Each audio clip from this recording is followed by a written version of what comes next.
সঙ্গে কারচুপি শুরু করেছে। আমি প্রশাসনকেও তার আহ্বান জানাই, আপনাদের ভুলে গিয়ে রাস্তায় নেমে সিন্ডিকেটের গ্রাহ্য ধরেন, সিন্ডিকেট ভেঙে জনগণের পাশে দাঁড়ান। আপনারা কোন সরকারের কোন এমপির কোন সিন্ডিকেটের দাঁড়ানো হয় না। আজকে আপনার শিক্ষা পাওয়া উচিত। এই শিক্ষা এগুলো ছাত্র জনতা দিয়ে গেছে, সাধারণ 4 বছরের বাচ্চা সহ আপনাদেরকে যে শিক্ষা দিয়েছে, এই শিক্ষা থেকে আমরা আশা করি আপনারা পুলিশ প্রশাসন অন্তত পক্ষে এগুলো বুঝবেন যে কারো চামচাগিরি করে, কারো দালালি করে এই দেশে কোনো বাঁচা যায় না। তাই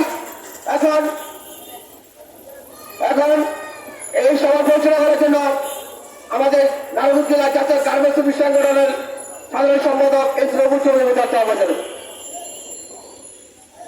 সংগ্রামী সাথী বন্ধুগণ, আপনারা জানেন আমরা কেন এখানে মানববন্ধন করছি এবং আজকে যে দাবি সেটা যেন বাকি নেই আপনাদের।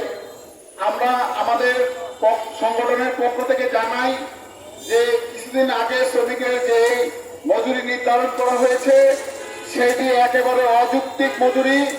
সেটা শ্রমিকের পক্ষে, শ্রমিকের পরিবারের পক্ষে চলা এবং বর্তমানে যে বাজার মূল্য, সেই বাজার মূল্য থেকে খুবই তার পরিবার চলতে খুবই কষ্ট হয়।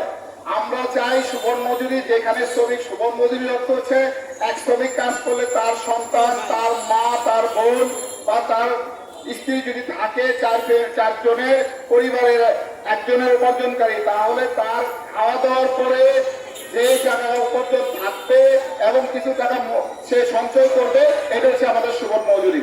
কেন সুবর্ণ মজুরি? এই জন্যই যে একটা শ্রমিক তার পরিবারের উপর নির্ভরশীল থাকে, পরিবারের যে খরচ সেই খরচ বহন করতে কষ্ট হয়ে যায়। দিনের পর দিন জিনিসপত্রের দাম বাড়ছে, দ্রব্যমূল্যের ঊর্ধ্বগতি, দেশের সিন্ডিকেট, আজকে দেশের যে পরিস্থিতি, হাজার হাজার লক্ষ কোটি টাকা লুটপাট, এই সিন্ডিকেটের কারণে আজকে আমাদের দেশে এই অবস্থা। পার্শ্ববর্তী দেশ ইন্ডিয়াটা শ্রমিকের বেতন 27 থেকে 30,000 টাকা একজন অপারেটর পায়, একজন হেল্পার 23 থেকে 26,000 টাকা পায়। অথচ আমার দেশ 42 লক্ষ শ্রমিকের এই আয়ের 82% বৈদেশিক মুদ্রা অর্জন করে, বাকি রেমিটেন্স বিদেশিরা যারা কষ্ট করে দেশে পাঠায়, এই 100% বৈদেশিক মুদ্রা আয়ের মধ্য দিয়ে এই দেশ সচল অবস্থায় থাকে।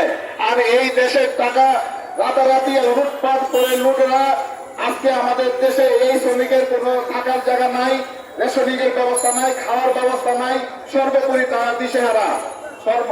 সময়ের সাথী বন্ধুগণ, আমাদের মধ্যে এখানে উপস্থিত আছেন জাতীয় শ্রমিক ফেডারেশনের কেন্দ্রীয় কমিটির সহসভাপতি হিমাংশু সাহা, উপস্থিত আছেন জাতীয় বাংলাদেশ গার্মেন্টস শ্রমিক ফেডারেশনের সভাপতি নুরে আলম, উপস্থিত আছেন জাতীয় গার্মেন্টস শ্রমিক ফেডারেশনের ফতুল্লা থানার সভাপতি বিলাল হোসেন, উপস্থিত আছেন জাতীয় গার্মেন্টস শ্রমিক ফেডারেশনের সাধারণ সাংগঠনিক সম্পাদক জসীমউদ্দিন মোল্লা, উপস্থিত আছেন বিভিন্ন এলাকা থেকে আগত শ্রমিক ভাই বোনের সকলকে জাতীয় গার্মেন্টস শ্রমিক ফেডারেশনের জেলার পক্ষ থেকে সংগ্রামের শুভেচ্ছা অভিনন্দন।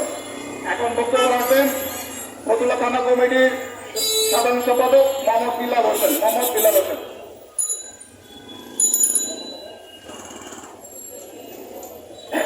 আসসালামু আলাইকুম।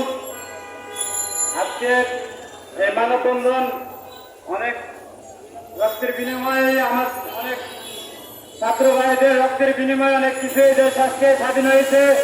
এই সরকার এই দেশে অত্যাচার অত্যাচার জুলুম বাস করে গেছে, আজকে সে নেই। কেন নেই? যে জুলুম করছে দেখে আজকে তিনি এই দেশে নেই।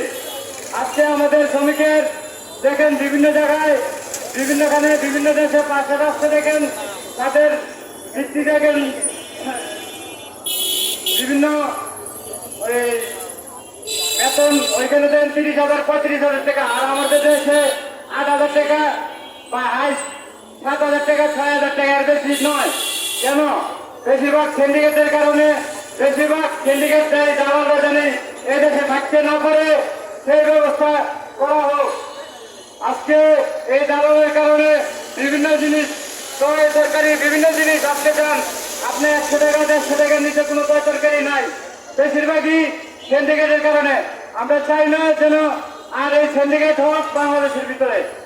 আমাদের ছাত্র ভাইদেরকে ধন্যবাদ জানাচ্ছি যে অত্যাচার এবং অত্যাচার যে সরকারকে পদত্যাগ করানো হয়েছে এই ছাত্রদেরকে ধন্যবাদ, সবাইকে ধন্যবাদ। আসসালামু আলাইকুম। সংগ্রামী সাথী বন্ধুগণ,